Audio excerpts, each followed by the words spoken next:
Hello नमस्कार, आप सभी का स्वागत है मध्य प्रदेश जिलेवार सीरीज में। साथियों, आज मध्य प्रदेश की जिलेवार सीरीज नहीं होगी। इसमें आज हम लोग मध्य प्रदेश की सामान्य जानकारी में मोटे तौर पर बहुत शानदार तरीके से पढ़ने का प्रयास करेंगे, जिससे आपको वर्तमान में मध्य प्रदेश जेल प्रहरी परीक्षा तथा मध्य प्रदेश पुलिस आरक्षक परीक्षा में इससे बहुत लाभ होगा और कम समय में एक मध्य प्रदेश के बारे में सामान्य जानकारी प्राप्त होगी जो सीधे सीधे आपको परीक्षा में नंबर देगी। तो चलिए आगे बढ़ते उसी की ओर। मध्य प्रदेश की सामान्य जानकारी में देखिए, यहाँ पर मध्य प्रदेश का गठन हुआ था 1 नवंबर 1956 को, है ना। और भोपाल राजधानी के रूप में अस्तित्व में आया था। उस समय मध्य प्रदेश के प्रथम मुख्यमंत्री कौन थे? पंडित रविशंकर शुक्ल। वर्तमान में मुख्यमंत्री शिवराज सिंह चौहान साहब है। साथियों, मध्य प्रदेश की पूरे मुख्यमंत्री की सीरीज आप पढ़ लीजिएगा ताकि परीक्षा में आपको इससे लाभ होगा, क्योंकि मध्य प्रदेश के मुख्यमंत्री से संबंधित प्रश्न पूछे जा रहे हैं। तथा राज्यपाल वर्तमान में कौन है? आनंदीबेन पटेल। इनके पास साथियों उत्तर प्रदेश का प्रभार भी है, तो आप समझ सकते हैं। और ये गुजरात की पूर्व मुख्यमंत्री रह चुकी है। अब लोकसभा की सीटों की बात करते हैं। यहाँ पर तो 29 लोकसभा की सीटें मध्य प्रदेश में और राज्यसभा की 11 सीटें हैं तथा विधानसभा की यहाँ पर 231 सीट है, जो कि 230 निर्वाचित होते हैं तथा एक एंग्लो इंडियन के लिए आरक्षित होती है, जिनके माता या पिता एक व्यक्ति विदेशी होना या अंग्रेज मूल्य का होने के कारण एक सीट उनके लिए आरक्षित की गई तथा 230 सीट निर्वाचित सदस्य के लिए। आगे यहाँ पर प्रमुख राष्ट्रीय उद्यानों की बात करते हैं तो साथियों, कान्हा-किसली राष्ट्रीय उद्यान, बांधवगढ़ राष्ट्रीय उद्यान, पन्ना राष्ट्रीय उद्यान, पेंच राष्ट्रीय उद्यान, संजय गांधी राष्ट्रीय उद्यान, सतपुड़ा राष्ट्रीय उद्यान। और भारत के सर्वाधिक राष्ट्रीय उद्यान मध्य प्रदेश में है। कितने हैं? 11। अब इन राष्ट्रीय उद्यान कहाँ पर स्थित है, आगे वीडियो में चर्चा करेंगे हम। और कान्हा-किसली राष्ट्रीय उद्यान मध्य प्रदेश का पहला राष्ट्रीय उद्यान है जो बाघ परियोजना में शामिल हुआ था।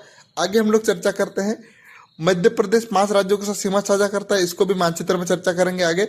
तो उत्तर में उत्तर प्रदेश, पूर्व में छत्तीसगढ़, दक्षिण में महाराष्ट्र, पश्चिम में गुजरात तथा उत्तर पश्चिम में राजस्थान स्थित है। तो 5 राज्यों के साथ सीमा साझा करता है, जिनको आगे हम लोग ट्रिक के माध्यम से भी समझने का प्रयास करेंगे। इसके क्षेत्रफल की बात करते साथियों तो 30-82-52 वर्ग किलोमीटर है ना।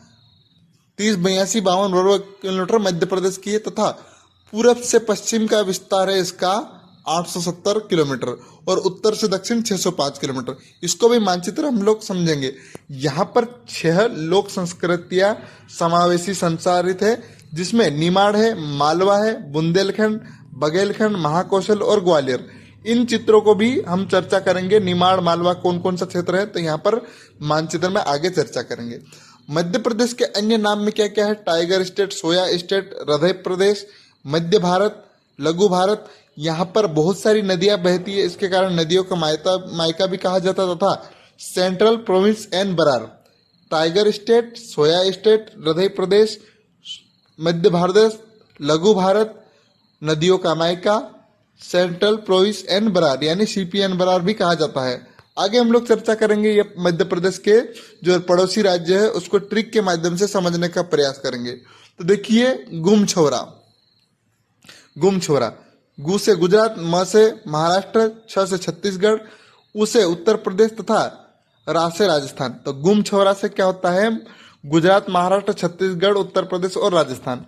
अब हम लोग यहाँ चर्चा करेंगे। तो यह पहले गुजरात के साथ मध्य प्रदेश की सबसे कम सीमा साझा का होती है, जिसमें झाबुआ और अलीराजपुर 2 जिले गुजरात के साथ सीमा साझा करते हैं ना। गुजरात के साथ कितने जिले सीमा साझा करते हैं? 2। अब महाराष्ट्र की बारी है। तो महाराष्ट्र के साथ कितने जिले सीमा साझा करते हैं? तो यहाँ पर साथियों क्या है कि 9 जिले महाराष्ट्र के साथ सीमा साझा करते हैं। कौन कौन से? बालाघाट से लेकर अलीराजपुर तक, यहाँ तक 9 जिले हैं जो महाराष्ट्र के साथ सीमा साझा करते हैं। और छत्तीसगढ़ के साथ 6 जिले सीमा साझा करते हैं। उत्तर प्रदेश के साथ साथियों 13 जिले सीमा साझा करते हैं और राजस्थान के साथ 10 जिले। तो इस प्रकार से मध्य प्रदेश के 34 ऐसे जिले हैं जो किसी न किसी राज्य के साथ सीमा साझा करते हैं और 18 ऐसे जिले हैं जो किसी न किसी राज्य के साथ सीमा साझा नहीं करते।